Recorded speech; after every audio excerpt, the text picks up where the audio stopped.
Streeting, you've lost 197 of the 285 seats you were defending.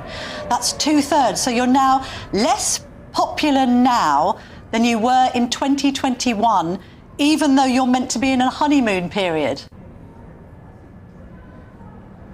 Well, look, Camilla, I think as the Prime Minister said over the weekend, people voted for change at the last general election, and at the moment people aren't feeling that change, and I think that's reflected in the results on Thursday.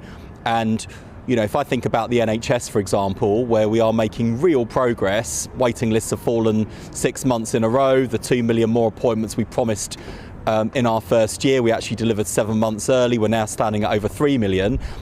You know, if you're one of the people who's come off the waiting list, you'll be delighted. But if you're one of the 7 million cases still on the waiting list, you're probably shouting at the telly at this very moment saying, don't tell me things are improving, I'm still waiting. So it's a good example, whether it's waiting lists, whether it's interest rates falling, whether it's wages rising faster and higher than inflation. These are moves in the right direction. Will people be feeling the benefits of that yet? No. That's why the Prime Minister said he wants to go further and faster on delivering real improvements that people feel. Because if they don't feel it by the next general election, they will look for change elsewhere.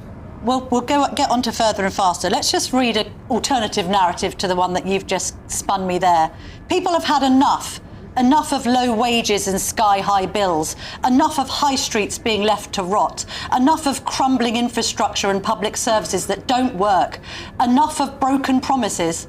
Do you know who said that? It was your Labour colleague, the Labour MP Dan Carden. So even your own colleagues think that you're doing a bad job.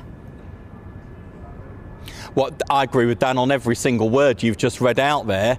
I agree with him entirely, and I think that's the impatience people are feeling. That's why people are hungry for change, because all of those challenges, and there are many more that I could list besides, were challenges we walked into last July.